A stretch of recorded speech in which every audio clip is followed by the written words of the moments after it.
Hey guys, tonight we begin with one of history's most harrowing tests of human endurance and resilience. A story of ordinary people facing extraordinary darkness during the longest and most devastating siege in modern warfare, the Siege of Leningrad. A tale that, by all accounts, should remind us of the incredible strength of the human spirit. So before you get comfortable, take a moment to like the video and subscribe, but only if you genuinely enjoy what I do here. And let me know in the comments where you're tuning in from and what time it is for you. It's always fascinating to see who's joining us from around the world. Now dim the lights, maybe turn on a fan for that soft background hum, and let's ease into tonight's journey together. Let me take you back to the summer of 1941, to a city that shimmered like a jewel on the Baltic Sea. Leningrad, formerly St. Petersburg, the glittering capital of the Russian Empire, was a city of bridges and canals, of golden domes and marble palaces. The locals called it the Venice of the North, and on those magical white nights of summer, when darkness never fully fell, the city seemed to glow with an ethereal light. Picture, if you will, the Neva River flowing through the heart of the city, its waters reflecting the pastel facades of Baroque palaces. The Hermitage stood proud on the riverbank, housing treasures from across the centuries. The golden spire of the Peter and Paul Cathedral pierced the sky like a needle, while the bronze horseman, Peter the Great himself, reared eternal on his bronze steed in Senate Square. This was a city of 3 million souls in 1941. Workers hurried along Nevsky Prospect, the grand boulevard that cut through the city's heart like an arrow. Children played in the summer garden, where Pushkin once walked among the lime trees. Scholars bent over ancient manuscripts in the great libraries, while artists captured the city's beauty in oils and watercolors. But even as the white nights of June 1941 painted the city in their ethereal glow, storm clouds were gathering on the western horizon. Far away, in the forests of East Prussia, engines roared to life and steel treads bit into the earth. The largest military operation in human history was about to begin. Operation Barbarossa, Hitler's invasion of the Soviet Union, would sweep across the Russian steppes like a plague of iron and fire. And one of its primary objectives was this jewel on the Baltic, this city of white nights and golden domes. The planners in Berlin had marked it for destruction, believing that by taking Leningrad, they would break the spirit of the Russian people. They could not have been more wrong. Chapter 2. The Storm Approaches. The German war machine that rumbled toward Leningrad in the summer of 1941 was like nothing the world had ever seen. Picture 3.5 million men, an army larger than the entire population of some countries, supported by thousands of tanks, tens of thousands of vehicles, and nearly 3,000 aircraft. This was blitzkrieg refined to deadly perfection, the same tactical doctrine that had crushed Poland in weeks and brought France to its knees in barely a month. At the head of Army Group North marched Field Marshal Wilhelm Ritter von Leeb, a Prussian general of the old school, his gray eyes fixed on the prize that Hitler had promised him. Behind him came the 18th Army under Georg von Küchler and the 4th Panzer Group commanded by Erich Hauptner. These were not mere soldiers, but the architects of modern warfare, men who had turned the art of destruction into a precise science. But as this steel avalanche rode eastward through the forests and marshes of the Baltic states, they were moving toward a confrontation with something they had never encountered before, the soul of Russia itself. In Leningrad, the first signs of the approaching storm came not as thunder, but as whispers. Radio broadcasts spoke in careful euphemisms about heightened vigilance and defensive preparations. Workers in the city's great factories, the Kirov Works, the Admiralty Shipyard, the Pudilov plant, noticed that their shifts were growing longer, that production targets were being raised almost daily. Dmitri Shostakovich, the city's most famous composer, was putting the finishing touches on his latest symphony when the news finally broke like a thunderclap over the morning air. On June 22, 1941, at 4 a.m., German artillery opened fire along a front stretching from the Baltic to the Black Sea. The Great Patriotic War had begun. The composer would later recall that moment with crystal clarity, the way the June sun streamed through his apartment windows as he heard the announcement on the radio, the way his hands trembled as he realized that his beloved city, his muse and inspiration, now stood directly in the path of history's greatest war machine. Within days, the true scope of the German advance became clear. Soviet forces, caught off guard by the surprise attack, were falling back on all fronts. Ancient cities with names that sang of Russian history, Pskov, Novgorod, Mangakhan, fell one by one like dominoes before the German advance. The Wehrmacht was moving at a pace that seemed almost supernatural, covering distances in days that armies of previous centuries would have taken months to traverse. In the Kremlin, Stalin raged and plotted, issuing orders that seemed to bear no relation to the reality unfolding on the battlefields.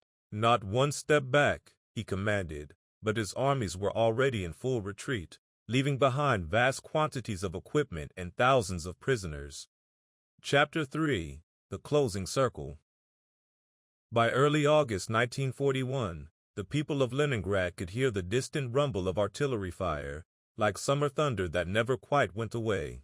The sound grew closer each day, and with it came streams of refugees, soldiers without units, civilians without homes, all fleeing westward with tales of German tanks appearing like metal ghosts from the morning mist.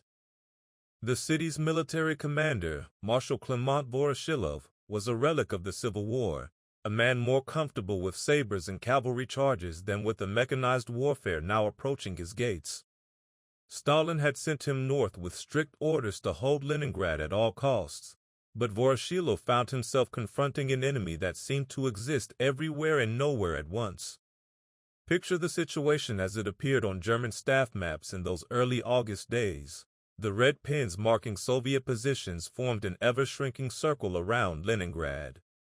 To the south, German forces had taken Manga, cutting the last railway line connecting the city to the rest of the Soviet Union. To the north, Finnish forces, Germany's unlikely allies in this war, had advanced to within artillery range of the city's suburbs. The circle was closing like a noose, and everyone knew it. In the city itself, the transformation was remarkable to behold. Leningrad citizens, many of whom had lived their entire lives without seeing war, threw themselves into the task of defending their home with an energy that bordered on the frenetic. The Great Hermitage Museum became a fortress, its priceless artworks packed away in basement vaults, while machine gun nests sprouted among the Baroque columns of its facade. Ordinary people became extraordinary defenders. Schoolmasters taught their students how to identify German aircraft by their engine sounds. Elderly professors of literature learned to operate anti-aircraft guns. Factory workers who had spent their lives crafting delicate instruments now turned their skills to manufacturing weapons and ammunition. The city's famous white nights had given way to the darker days of late summer, but even in the growing darkness, Leningrad sparkled with activity. Blackout curtains covered every window, but behind them, people worked by candlelight and kerosene lamps, preparing for a siege that many hoped would never come but which now seemed inevitable. Women and children dug anti-tank ditches in the suburbs, their hands raw and bleeding from the rough work.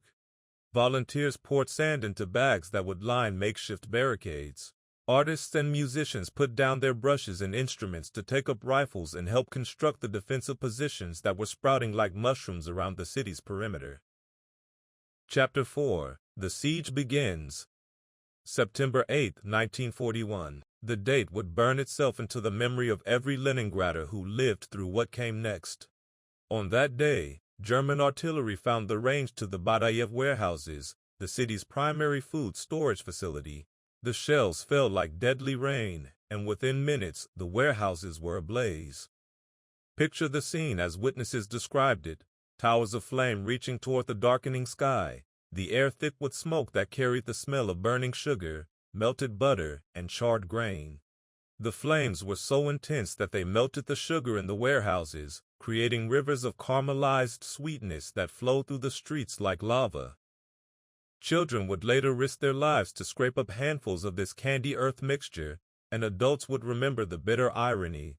their city's food reserves literally flowing away in sticky, blackened streams while around them, the circle of steel grew ever tighter. That same day, German forces captured Schlüsselburg, a small fortress town at the point where the Neva River flows out of Lake Ladoga. It was a seemingly minor tactical victory, but its strategic implications were enormous. Leningrad was now completely cut off from the rest of the Soviet Union by land. The siege had officially begun.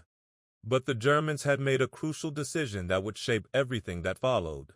Instead of attempting to storm the city, an operation that would have cost them dearly in men and materials, they chose to starve it into submission. "We have no interest in the survival of large populations in this city," read a directive from German Army headquarters. "It is to be blockaded and bombarded into surrender." It was a decision born of cold calculation, but it would prove to be one of the greatest miscalculations in military history. The Germans believed that hunger would break the will of Leningrad's citizens within a matter of weeks. They could not have been more wrong. As September wore on and the reality of the siege became clear, city officials faced the horrible mathematics of survival. They conducted a careful inventory of remaining food supplies and discovered a truth that chilled them to the bone. At current consumption rates, Leningrad had enough food to last perhaps 6 weeks. The bread ration was cut once, then again, then again. Each reduction was announced with careful bureaucratic language that could not quite disguise the growing desperation. Citizens lined up at distribution points with their ration cards, those precious pieces of paper that now meant the difference between life and death. Meanwhile, Dmitry Shostakovich had made a decision that would echo through history. Rather than evacuate with other cultural figures, he chose to stay and document what he was witnessing. He joined a volunteer firefighting unit and began work on what would become his 7th symphony, the Leningrad Symphony, composing by candlelight while German shells fell around the city. "I couldn't think of evacuating," he would later write. "How could I live with myself, knowing I had abandoned the city of my birth in its darkest hour?" Chapter 5: The Mathematics of Starvation. October 1941 brought the first snow to Leningrad, and with it, a new and terrible reality. The city that had survived wars, revolutions, and the rise and fall of empires now faced an enemy more implacable than any army hunger itself. City officials implemented a rationing system based on cold mathematical precision. Each citizen was classified according to their work. Heavy laborers received the largest rations, office workers received less, and children and the elderly received the least of all. It was a brutal calculus, but it was the only way to stretch the remaining food supplies across the long winter that lay ahead. The daily bread ration, which had started at 600 grams per person in September, fell to 400 grams in October, then to 300 grams in November. By December, it had reached its lowest point, 125 grams per day for most civilians. To put this in perspective, that's roughly equivalent to 2 slices of bread, and this bread was not the fluffy white loaves we might imagine, but a dense, dark mixture of flour, sawdust, and anything else that might provide a few calories. Picture Anna Akhmatova, one of Russia's greatest poets, standing in line at a bread distribution point, her breath forming clouds in the frigid air. The woman who had written some of the most beautiful verses in the Russian language now found herself reduced to the same basic struggle for survival as everyone else. Yet even in this extremity, she continued to write, capturing the dignity and suffering of her fellow citizens in lines that burned with quiet intensity. The cold was another enemy entirely. By November, temperatures had dropped well below freezing, and the city's heating system, dependent on fuel that could no longer reach the city, began to fail. Pipes froze and burst, leaving many buildings without water. The electrical system, also dependent on fuel from outside the city, became increasingly unreliable. Families huddled together in single rooms, burning furniture and books to stay warm. The city's great libraries, repositories of centuries of human knowledge, saw their collections slowly consumed as fuel. Citizens would carefully select which volumes to burn, often reading passages aloud before consigning them to the flames, a final tribute to the knowledge that was being sacrificed for warmth. Death became a constant presence in the city. At first, people died from the bombing and shelling that continued throughout the autumn.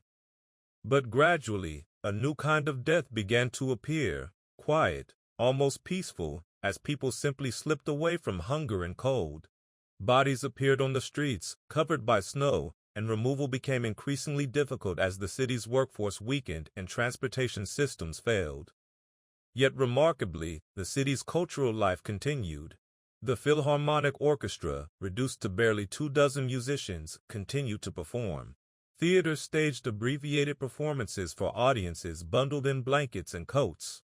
Artists continued to paint, though they had to work quickly before their fingers became too numb to hold a brush. Chapter 6. The Diary of Tanya Savicheva. In a communal apartment on Vasilyevsky Island lived an 11-year-old girl named Tanya Savicheva. Before the war, she had been an ordinary schoolgirl, perhaps a bit more thoughtful than most, but unremarkable in any particular way. The siege would transform her into something else entirely, an unwitting chronicler of one of history's greatest human tragedies. Tanya kept a diary, but not the sort of diary most children keep. It was small, no larger than the palm of your hand, and in it she recorded not her dreams or daily adventures, but a relentless catalogue of loss. The entries were brief, written in a child's careful handwriting, but they carried the weight of an entire civilization's suffering. Grandmother died on January 25, 1942. Leka died on March 17, 1942. Uncle Vasya died on April 13, 1942. Uncle Lesha died on May 10, 1942. Mother died on May 13, 1942. The Savichevs died. Everyone died. Only Tanya is left. These simple sentences, preserved in that small diary, would later become one of the most powerful testimonies to emerge from the siege. They were presented as evidence at the Nuremberg trials, a child's voice speaking across the years to indict those who had planned and executed this attempt to destroy an entire city through starvation. But Tanya's story represents something larger than personal tragedy. Across Leningrad, similar scenes were playing out in thousands of apartments and communal living spaces. Families that had lived together for generations were being reduced, person by person, until only empty rooms remained. The process of death during the siege followed a predictable pattern that doctors came to recognize. First came the persistent hunger that gnawed at the stomach day and night. Then the body began to consume itself, burning through fat reserves, then muscle tissue. People's faces became gaunt, their eyes large and skull-like faces. Their movements became slow and deliberate as their bodies fought to conserve every calorie. Many people developed dystrophy, a condition characterized by severe weight loss and weakness. They would sit or lie motionless for hours, conserving energy, speaking in whispers because even conversation required precious calories. Some developed scurvy from lack of vitamins, their teeth loosening and their wounds refusing to heal. Yet even in this extremity, many Leningraders maintained their humanity in remarkable ways. Parents would secretly give portions of their already meager rations to their children. Teachers continued to hold classes, even when they could barely stand. Musicians practiced their instruments with fingers so stiff from cold they could barely move. The diary entries from this period, not just Tanya's, but those of countless other residents, reveal a population grappling not just with physical survival, but with the larger questions of what it means to remain human under inhuman conditions. They wrote about small acts of kindness, a neighbor sharing a few grams of flour, a stranger helping to carry water up 5 flights of stairs, as if these gestures were the most important events in the world. And perhaps they were. Chapter 7. The Road of Life. Lake Ladoga stretched away toward the eastern horizon like a frozen sea, its surface locked in ice thick enough to support the weight of trucks and sledges. To the people of Leningrad, starving in their besieged city, this frozen lake represented something miraculous, a lifeline, a route to the outside world that the Germans could not completely cut. The Road of Life, as it came to be known, was born from desperation and maintained through heroism. Soviet engineers and drivers, working under constant threat of German bombing and artillery fire, established a supply route across the ice that would keep Leningrad alive through the darkest months of the siege. Picture the scene on a typical night in December 1941. Truck drivers, bundled in whatever warm clothing they could find, climbed into vehicles loaded with precious cargo, flour, sugar, ammunition, medical supplies. The trucks were Gaz-AAs, sturdy Soviet vehicles that had been designed for civilian use, but now found themselves pressed into service as the instruments of a city's survival. The drivers knew that every trip across the ice might be their last. German artillery had the range to the lake, and Luftwaffe pilots patrolled the skies, looking for the telltale signs of movement on the ice below. The ice itself was treacherous, shifting and cracking with changes in temperature and wind. Trucks regularly disappeared through weak spots, taking their precious cargo and often their drivers to the bottom of the lake. Yet they kept driving. Night after night, week after week, the trucks rumbled across the ice, their headlights dimmed to avoid attracting German attention, their engines straining against the cold and the weight of their cargo. The drivers developed an almost supernatural ability to read the ice, sensing where it was thick enough to support them and where thin spots might send them plunging into the dark water below. The return trips carried a different kind of precious cargo. People, evacuees, mostly children and the elderly, were loaded into trucks for the hazardous journey to safety. Many of these evacuees were already weakened by months of siege conditions, and the cold truck beds, with temperatures often dropping to -40 degrees Fahrenheit, proved too much for some. Bodies were found frozen solid when the trucks reached their destinations. But for those who survived the journey, the road of life meant exactly that, life itself. Children who had not seen adequate food in months found themselves in evacuation centers where, for the first time in their young lives, they understood what it meant to eat until they were full. The statistics of the road of life tell a story of logistics achieved under impossible conditions. During the winter of 1941-42, the ice road delivered over 360,000 tons of supplies to Leningrad and evacuated more than 550,000 people from the city. Each ton of supplies, each evacuated person, represented a small victory against the German strategy of starvation. But perhaps more important than the statistics was what the road of life represented to the people trapped in Leningrad. It was proof that they had not been forgotten, that somewhere beyond the circle of German forces, people were fighting to keep them alive. Radio broadcasts from Moscow would announce the tonnage delivered each day, and citizens would calculate what this might mean for their daily rations, hope flickering in faces hollowed by hunger. Chapter 8. The Symphony in the Ruins. Dmitry Shostakovich had been evacuated from Leningrad in October 1941, but he left behind something that would become one of the most powerful symbols of the city's resistance. His Seventh Symphony, the Leningrad Symphony. The manuscript pages, covered with notes written by candlelight while German shells fell outside his apartment, found their way to the west through the most unlikely channels. The symphony premiered simultaneously in New York, London, and other Allied cities in the summer of 1942, becoming a rallying cry for the war against fascism. But the most important performance was yet to come, in Leningrad itself, in the very city that had inspired its creation. Karl Eliasberg, the conductor of the Leningrad Radio Orchestra, received the score in the summer of 1942. What he found when he called for rehearsals was heartbreaking. Most of his musicians were dead, evacuated, or too weak from hunger to play their instruments. Of the original orchestra of nearly 100 musicians, fewer than 20 remained. But Eliasberg was determined to perform the symphony in the city where it was born. He sent announcements over the radio, calling for any musicians still alive in the city to come forward. Slowly, they emerged from their apartments and shelters, violinists who had not touched their instruments in months, horn players who could barely lift their instruments, percussionists who had to rest between measures because they lacked the strength to maintain a steady rhythm. The rehearsals were held in unheated halls, with musicians wearing gloves with the fingertips cut off so they could manipulate their instruments. Some players collapsed during rehearsals and had to be helped from the stage. Others played with tears streaming down their faces, moved by music that seemed to capture everything they had endured. The performance was scheduled for August 9, 1942, exactly 1 year after the first German shells had fallen on the city. The venue was the Philharmonic Hall, its windows boarded up with plywood, but its stage still magnificent under the dim emergency lighting.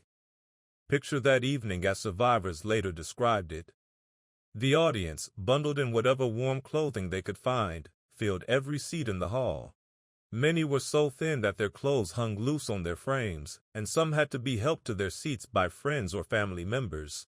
But they came, these survivors of one of history's greatest ordeals, to hear music that spoke to their suffering and their endurance. The symphony itself seemed to tell the story of their city. The first movement opened with a gentle theme that spoke of peace and beauty, Leningrad before the war, the city of white knights and golden domes. But gradually, inexorably, a march began to intrude, growing louder and more insistent until it dominated the entire orchestra. This was the Nazi invasion, the mechanical rhythm of jack boots and tank treads.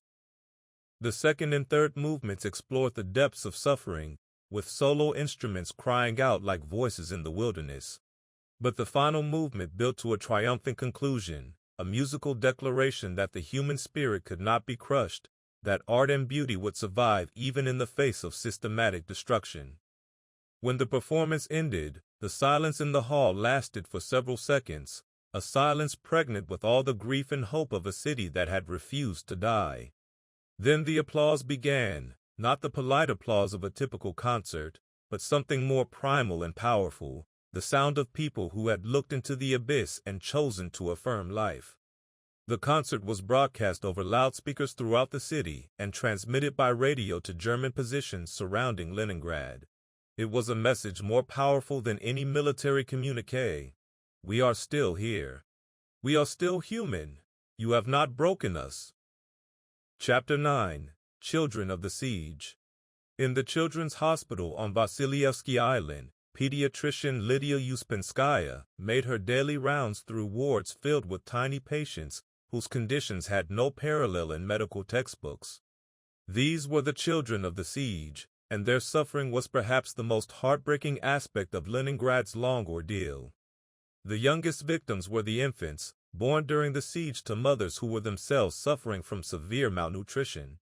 These babies often weighed less than 3 pounds at birth, and many did not survive their first weeks of life.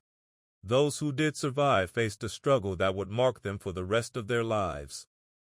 Dr. Uspenskaya wrote in her diary about children who had forgotten how to smile, whose large eyes seemed to hold an ancient sadness completely at odds with their tender years.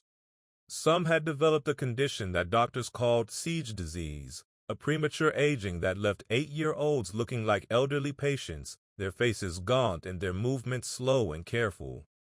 But perhaps most remarkable were the children who adapted to siege conditions with a resilience that amazed their elders. Schools continued to operate throughout the siege, often in basements or bomb shelters, with teachers who were themselves suffering from hunger and cold. Children learned arithmetic by calculating ration distributions, studied geography by tracing the routes of the road of life, and practiced writing by keeping diaries that would later serve as historical documents. Young Yura Ryabenkin, just 16 years old when the siege began, kept a detailed diary that captured both the physical hardships and the psychological challenges of life under siege. His entries reveal a teenager grappling with questions that no child should have to face. How long can a human being survive on 125 grams of bread per day? What does it mean to watch your neighbors die one by one? How do you maintain hope when everything familiar has been stripped away? Today I stood in line for bread for 4 hours, he wrote in December 1941. The woman in front of me collapsed from hunger and cold. We helped her to a nearby doorway, but I don't think she survived. I got my bread ration, 125 grams of something dark and heavy that barely resembles bread. But it's life itself. Without it, I would be like the woman in the doorway. Children became essential participants in the city's survival.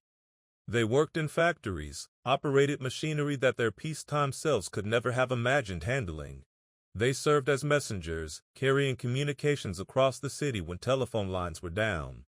They helped with the endless task of clearing snow from streets and courtyards, their small hands working alongside adult neighbors to keep the city functioning.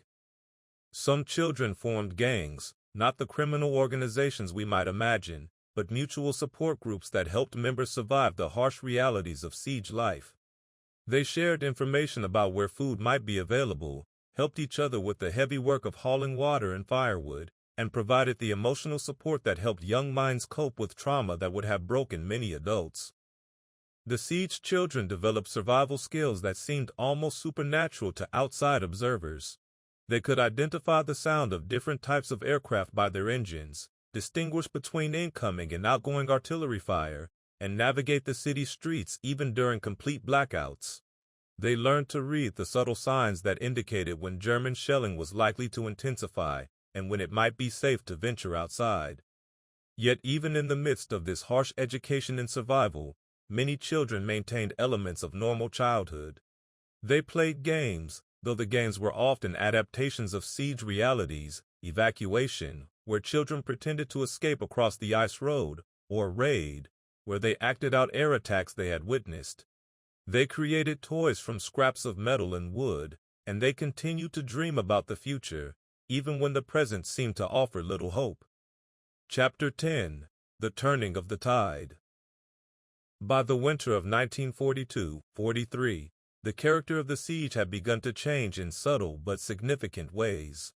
The massive die-offs of the first winter had reduced the city's population from 3 million to less than 1 million, but those who remained had learned to adapt to conditions that would have seemed impossible just 2 years earlier. The city's remaining workforce had become incredibly efficient at extracting every possible resource from their environment. Empty lots were converted into vegetable gardens where citizens grew cabbage and potatoes using seeds distributed by the city government. Basement workshops produced soap from the fat of horses that had died during the siege. Even human waste became a resource, carefully composted to fertilize the urban gardens that provided precious vitamins to supplement the meager bread rations. The military situation around Leningrad was also evolving. The German army, which had seemed invincible in 1941, was now fighting on multiple fronts and facing resource shortages of its own.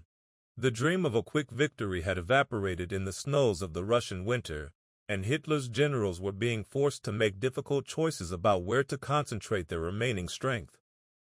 In January 1943, Soviet forces launched Operation Iskra, Spark, a carefully planned offensive designed to break the German stranglehold on Leningrad. The operation succeeded in creating a narrow corridor south of Lake Ladoga, connecting the city to the rest of the Soviet Union by land for the first time since September 1941. The corridor was only 8 to 11 kilometers wide and remained under constant German artillery fire, but it represented a psychological victory as important as any military triumph. Trains could once again reach Leningrad, albeit along a route that railroad workers dubbed the Corridor of Death because of the constant shelling. The first train to reach Leningrad through the corridor carried a cargo that was both practical and symbolic.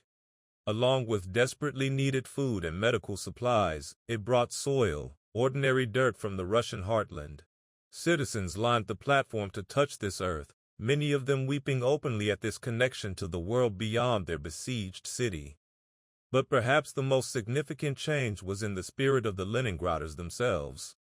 The people who had survived the worst of the siege were no longer the same individuals who had watched German forces approach in September 1941. They had been transformed by their ordeal into something harder and more resilient, forged in the crucible of shared suffering into a community that was virtually unbreakable. Visitors from Moscow who reached the city through the new corridor were amazed by what they found. They had expected to find a population broken by 2 years of siege conditions. Instead, they discovered a functioning city with operating theaters, schools, and hospitals. Citizens who should have been lying in bed from malnutrition were back at work in the factories, producing weapons and equipment for the continuing war effort. The cultural life of the city had not merely survived, but had evolved into something uniquely powerful. Artists who had lived through the siege created works of stunning intensity, capturing experiences that no human beings had ever endured before. Writers and poets found new forms of expression for realities that traditional language seemed unable to encompass. Chapter 11. The Long Road to Victory. The creation of the land corridor to Leningrad in January 1943 marked the beginning of the end of the siege, but the city's suffering was far from over. German forces still surrounded the city on three sides, and their artillery continued to rain death on civilian neighborhoods.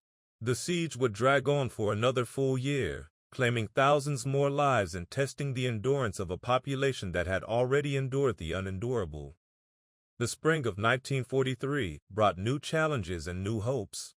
As the snow melted, the city's residents discovered the full extent of the previous winter's devastation. Bodies that had been buried under snowdrifts emerged as the drifts melted, creating a public health crisis that required massive efforts to address. Entire city blocks had been reduced to rubble by German bombing and shelling, leaving thousands of families without homes. Yet the city's population threw themselves into the work of reconstruction with an energy that seemed to belie their physical condition. Volunteer brigades worked around the clock to clear rubble, repair water mains, and restore electrical service to damaged areas. Women and children who had spent the winter huddled in basements emerged to plant vegetables in every available plot of land, transforming the city into an unlikely agricultural landscape. The improved supply situation allowed for gradual increases in food rations, though they remained far below pre-war levels. Citizens who had survived on 125 grams of bread per day celebrated when the ration increased to 200 grams, then to 300. Each increase represented not just additional calories, but a psychological victory, proof that their city was slowly winning its battle for survival. Factory production, which had nearly ceased during the darkest months of the siege, began to increase as workers regained their strength. The legendary Kirov Works, which had produced only a handful of tanks during the winter of 1941-42, was soon turning out dozens of T-34s each month. These tanks, built by workers who had recently been close to starvation, would soon be rolling toward Berlin as part of the Red Army's Great Offensive. The siege had created a unique culture of survival and resistance that influenced every aspect of daily life. Citizens developed elaborate systems for sharing resources and information, creating networks of mutual support that helped individuals and families navigate the ongoing challenges of wartime life. Children who had missed years of formal education created their own learning communities, with older students teaching younger ones and adults sharing whatever knowledge they possessed. Medical professionals, working with virtually no equipment or supplies, developed innovative treatments for conditions that had never been seen before. Doctors learned to treat severe malnutrition with carefully calibrated feeding programs, and psychiatrists developed new approaches for helping patients cope with trauma that had no historical precedent. Chapter 12. Liberation and Memory. January 14, 1944. The date would be celebrated in Leningrad for generations to come as the day the siege finally ended. Soviet forces launched a massive offensive that would push German forces back from the city's perimeter and finally lift the blockade that had lasted 872 days, nearly 2.5 years. The offensive was called the Leningrad-Novgorod Operation, and it involved over 820,000 Soviet troops supported by thousands of tanks, aircraft, and artillery pieces. But for the citizens of Leningrad, huddled in their apartments and shelters, the battle was experienced primarily as sound, a constant thunder of artillery fire that seemed to shake the very foundations of the earth. On the evening of January 27, 1944, the thunder suddenly ceased. After 872 days, the guns around Leningrad fell silent. The siege was over. The announcement came over the city's loudspeaker system at 8 p.m. Citizens of Leningrad, the blockade is lifted. The siege of Leningrad has been completely lifted. The words were followed by a 324-gun salute that lit up the winter sky, but this time, the guns were firing in celebration rather than in war. Picture the scene as survivors later described it. People emerged from buildings they had not left in months, embracing strangers on the street and weeping openly. Church bells that had been silent for years began to ring across the city. Windows that had been boarded up since 1941 were thrown open, and citizens called out to each other from building to building, their voices carrying across courtyards that had echoed with nothing but the sound of shell fire for nearly 3 years. But the joy was tempered by an overwhelming sense of loss. Of the 3 million people who had lived in Leningrad when the siege began, fewer than 600,000 remained. The mathematics of survival were staggering and heartbreaking. More than 1 million civilians had died during the siege, most from starvation and disease. Entire families had vanished, leaving behind only empty apartments and memories. The city that emerged from the siege was physically and psychologically transformed. Entire neighborhoods had been reduced to rubble by German bombing and artillery fire. The grand palaces and churches that had given the city its character bore the scars of nearly 3 years of warfare. Nevsky Prospect, once the pride of Imperial Russia, was pockmarked with shell holes and lined with buildings whose facades had been stripped away to reveal the skeletal frameworks beneath. Yet within days of the siege's end, the work of reconstruction began. Citizens who had barely survived the winter emerged with tools and building materials, determined to rebuild their city from the ruins. The same spirit that had sustained them through 872 days of siege now drove them to restore what had been lost. The first trains to reach Leningrad after the siege carried more than just supplies. They brought news from the outside world, letters from relatives who had thought their loved ones dead, and the first hints of how the siege would be remembered by history. Citizens learned that their suffering had become known throughout the world, that Leningrad had become a symbol of human endurance and resistance against tyranny. Chapter 13. The Children Who Remembered.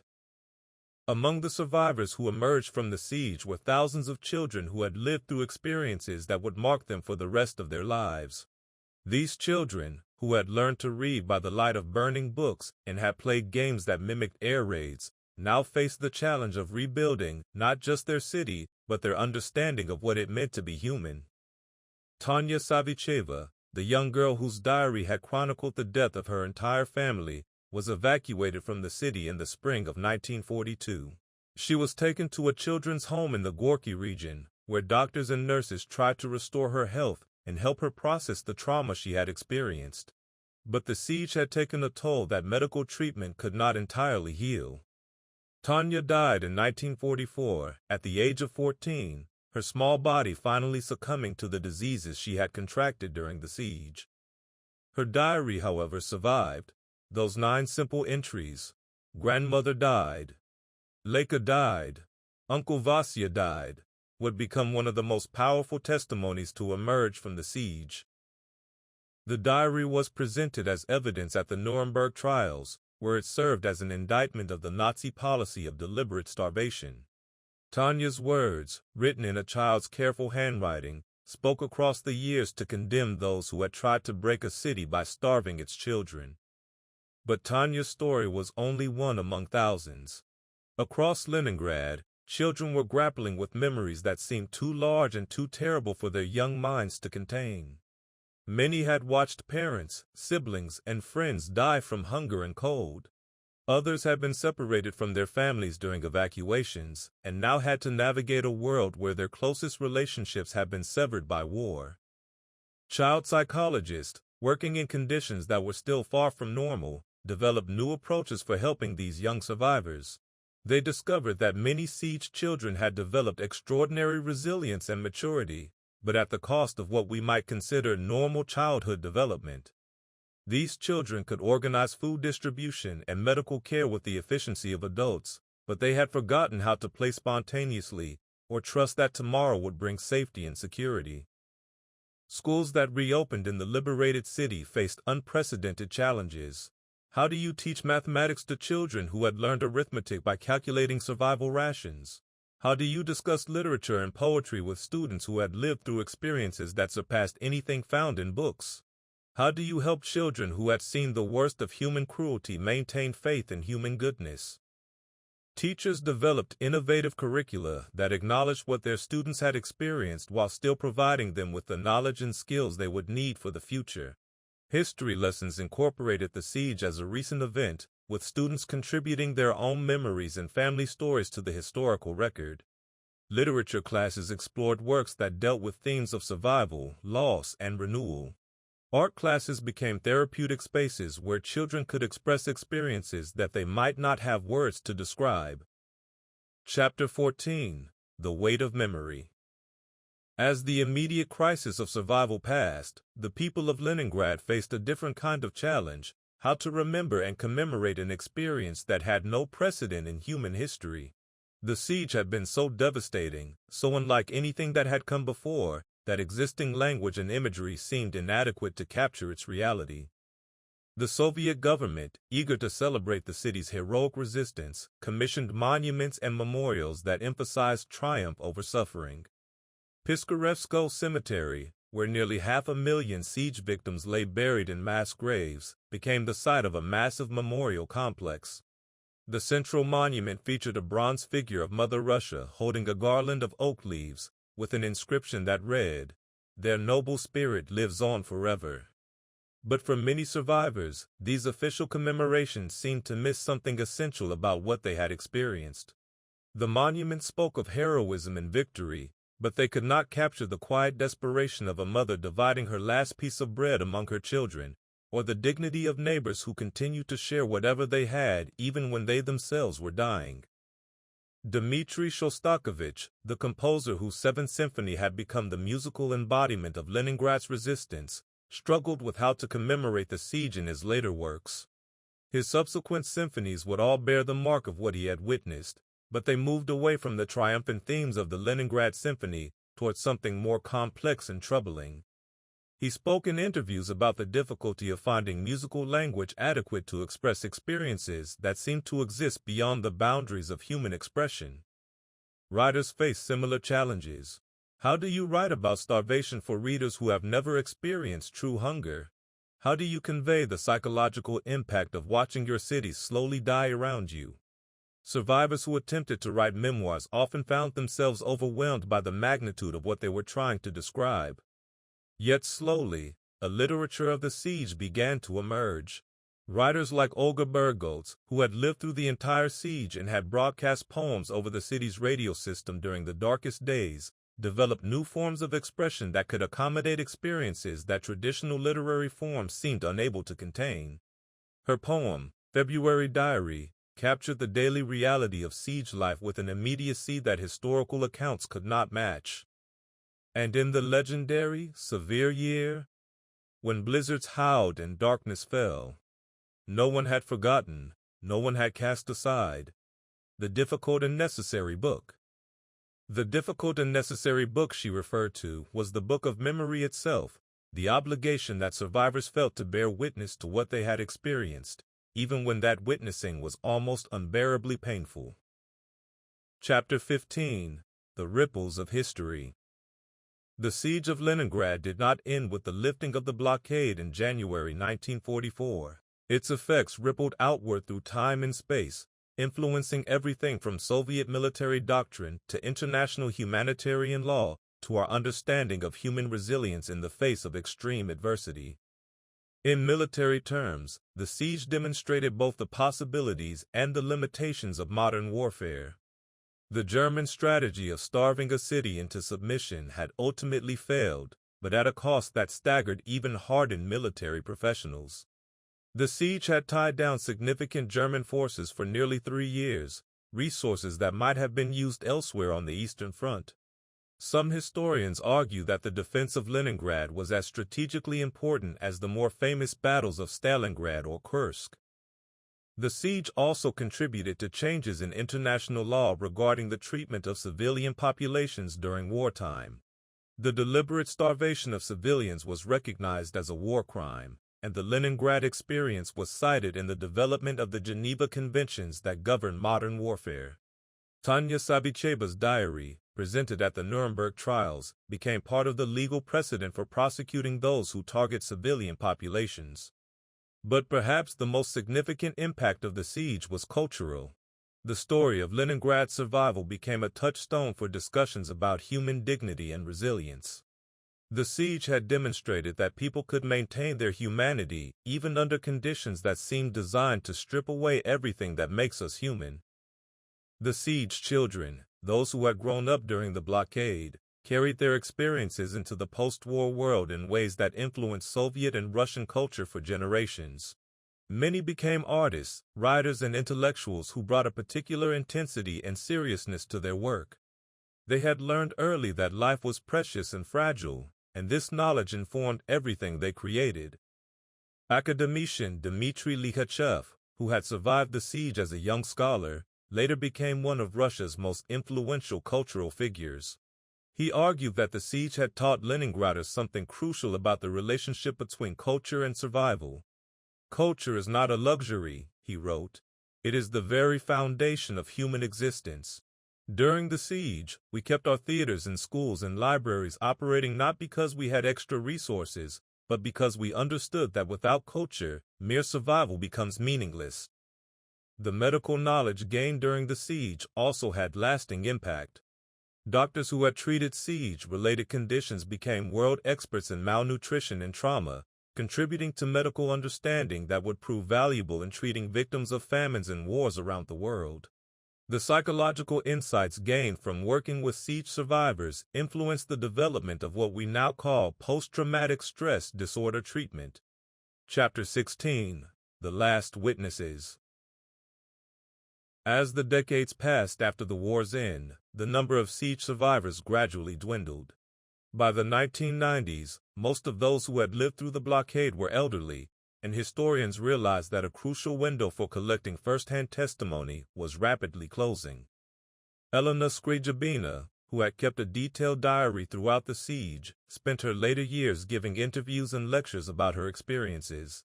She spoke about the importance of bearing witness, of ensuring that future generations understood not just the facts of what had happened, but the human reality behind those facts.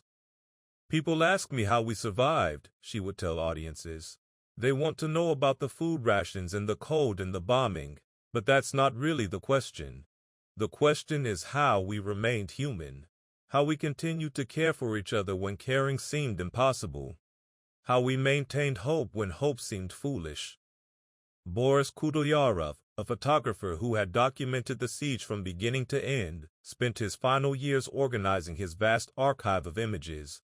His photographs captured scenes that no camera should ever have to record: children aged beyond their years, bread lines stretching for blocks, bodies being loaded onto sleds for burial in mass graves. But they also captured moments of extraordinary tenderness and dignity, people sharing their meager rations, musicians performing in unheated halls, teachers conducting classes by candlelight. "I photographed the siege not to create propaganda," he explained in one of his last interviews, "but because I knew that if I didn't document what I was seeing, future generations would never believe it really happened." The human capacity for both cruelty and kindness revealed during those 872 days was beyond anything I had imagined possible. The oral history projects that emerged in the 1990s and 2000s collected thousands of hours of testimony from siege survivors. These interviews revealed details that had not appeared in official histories: the networks of mutual support that had helped families survive, the small acts of kindness that had meant the difference between life and death, the dreams and fears that had sustained people through the darkest nights. Many survivors spoke about the difficulty of explaining their experiences to people who had not lived through them. How do you convey the sensation of hunger so severe that it becomes a constant physical presence? How do you describe the sound of artillery fire that continues day and night for months on end? How do you explain the psychological impact of watching your city slowly die around you? "Sometimes I think we were all ghosts during the siege," reflected Vera Kostrovitskaya, a former ballerina who had continued teaching dance classes in an unheated studio throughout the blockade. "We were alive, but we existed in a world that seemed separate from normal human experience. The remarkable thing is that we managed to remain ghosts with souls." Chapter 17: Lessons in Stone and Memory. Modern visitors to St. Petersburg, the city that reclaimed its original name after the fall of the Soviet Union, encounter reminders of the siege at every turn. Bronze plaques mark the locations of bread distribution points. Memorial installations commemorate mass burial sites. The walls of buildings still bear inscriptions warning of artillery fire. Citizens, During artillery bombardment, this side of the street is most dangerous. The Piskarevsky Memorial Cemetery has become one of Russia's most sacred sites, drawing visitors from around the world who come to pay their respects to the siege victims. The cemetery contains 186 mass graves holding the remains of nearly 500,000 people, soldiers and civilians, adults and children, all united in death by their shared experience of the siege. Walking through the cemetery, visitors encounter a landscape that speaks to the magnitude of what occurred here. The mass graves are marked by simple granite slabs, each bearing only a year, 1941, 1942, 1943, 1944. The years of the siege. The simplicity of the markers somehow makes the enormity of the loss more powerful than elaborate monuments might have done. At the center of the cemetery stands the massive bronze statue of Mother Russia, her head bowed in grief, holding a garland of oak leaves. The inscription at the base reads, "Here lie the people of Leningrad. Here are the citizens, men, women, and children. Beside them lie the soldiers of the Red Army who gave their lives defending you, Leningrad, cradle of revolution. Their noble names cannot be enumerated here. There are so many beneath the eternal protection of granite. But know this, you who hear these stones, nothing is forgotten, no one is forgotten." The phrase, "nothing is forgotten, no one is forgotten," became the unofficial motto of siege remembrance, appearing on monuments and memorials throughout the city. But for many survivors, the question of how to remember appropriately remained complex and troubling. Some felt that the official commemorations, with their emphasis on heroism and victory, failed to capture the full reality of what they had experienced. The siege had been heroic, certainly, but it had also been a descent into conditions that challenged every assumption about civilization and human nature. People had done terrible things to survive, stealing food from neighbors, abandoning the weak, choosing their own survival over that of others. How do you commemorate heroism while acknowledging the moral complexity of extreme survival situations? Others worry that the focus on suffering might overshadow the genuine achievements of the siege community. Leningraders had not merely endured, they had continued to create, to teach, to care for each other, to maintain the institutions that make civilized life possible. They had proved that human dignity could survive even under conditions designed to destroy it. The debate over how to remember the siege continues to this day, reflecting broader questions about how societies should commemorate their most difficult histories. Should the emphasis be on honoring victims or celebrating survivors? Should memorials focus on the particulars of historical experience or on the universal lessons that might be drawn from them? Chapter 18. The Eternal Flame. In the years following the siege, Leningrad became a pilgrimage site for people seeking to understand the limits of human endurance. Veterans of other wars came to pay their respects to a civilian population that had endured hardships that exceeded those of most military campaigns. Scholars and writers came seeking insights into the nature of human resilience.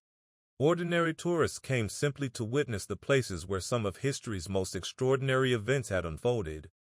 The Hermitage Museum, which had served as a fortress during the siege, became a symbol of cultural survival. The museum's curators had managed to preserve most of the collection by evacuating priceless artworks to safety in the early days of the siege. But they had also continued to maintain the museum as a functioning institution throughout the blockade, organizing exhibitions and educational programs even when the building had no heat and was under constant threat of bombing. The museum's basement, where staff members had lived during the worst of the siege, was preserved as a memorial to their dedication. Visitors could see the small rooms where conservators had worked by candlelight to protect paintings and sculptures, the makeshift kitchen where museum workers had prepared their meager meals, the sleeping areas where they had huddled together for warmth during the brutal winters. The Philharmonic Hall, where Shostakovich's Seventh Symphony had received its Leningrad premiere, became another site of pilgrimage. The hall had been restored to its pre-war grandeur, but a small museum in the basement displayed artifacts from the siege performance, photographs of the emaciated musicians, programs printed on rough paper when regular printing materials were unavailable, testimonies from audience members who had attended that historic concert. But perhaps the most moving memorial was the simplest, a small eternal flame that burned in the center of the city, fueled by natural gas piped in from the same fields that had once supplied fuel to keep Leningraders alive during the siege. The flame was surrounded by a ring of granite stones, each inscribed with a single word: hope, courage, endurance, love, memory. Citizens and visitors would leave flowers at the memorial, but they also left other objects that spoke to the siege's ongoing emotional impact: pieces of bread, photographs of family members who had not survived, handwritten notes expressing gratitude or grief or wonder at what human beings could endure. The flame burned continuously, day and night, through all seasons and weather conditions. It had been lit on January 27, 1974, the 30th anniversary of the siege's end, and it had never been extinguished. City officials spoke of it as a promise that the sacrifice of the siege victims would never be forgotten, that the lessons of their experience would continue to inform and inspire future generations. Epilogue: The Echo of Time. As we reach the end of our journey through the siege of Leningrad, we find ourselves confronting questions that extend far beyond military history or even the story of one city's suffering. The siege forces us to consider fundamental questions about human nature, about what we are capable of enduring and what we are capable of becoming under extreme pressure. The 872 days of the siege saw ordinary people rise to extraordinary heights of courage and compassion, but they also saw the same people make choices that haunted them for the rest of their lives. The siege revealed both the best and worst of human nature, often within the same individuals, sometimes within the same day or hour. What sustained the people of Leningrad through their ordeal was not merely the hope of survival, but something deeper, a conviction that their suffering had meaning, that their city represented something worth preserving even at terrible cost. They understood themselves to be the guardians of a civilization that stretched back centuries, inheritors of the culture that had produced Pushkin and Dostoevsky, Tchaikovsky and Rapin. But they were also creating something new, a community forged by shared suffering that demonstrated possibilities for human solidarity that few had imagined possible. The siege community developed systems of mutual support that functioned even when official institutions failed. People shared resources with strangers, cared for orphan children who were not their own, and maintained cultural institutions that provided no immediate survival benefit but proved essential for psychological survival. The children who grew up during the siege carried these lessons into the post-war world. They had learned early that life was fragile and precious, that kindness was not a luxury but a necessity, that culture and beauty were not ornamental additions to human existence but fundamental requirements for a life worth living. As the last siege survivors pass away, their testimonies become historical documents rather than living memory. But the questions they raise remain urgent and contemporary. In a world that continues to witness sieges and famines, ethnic cleansing and deliberate starvation, the example of Leningrad offers both inspiration and warning. The inspiration lies in the demonstration that human dignity can survive even the most systematic attempts to destroy it. The people of Leningrad proved that it is possible to maintain compassion and creativity, even under conditions designed to reduce people to their most basic survival instincts. The warning lies in the recognition of how easily the foundations of civilized life can be stripped away, how quickly a modern city can be reduced to medieval conditions of existence. The siege reminds us that the progress we take for granted, adequate food, reliable shelter, protection from violence, depends on institutions and agreements that are more fragile than we often realize. Tonight, as you prepare for sleep in the comfort and safety that most of us take for granted, take a moment to remember the people of Leningrad. Remember Tanya Savacheva, writing in her small diary as her family died one by one around her. Remember Dmitry Shostakovich, composing by candlelight while shells fell outside his window. Remember the musicians who performed his symphony with hands so cold they could barely hold their instruments.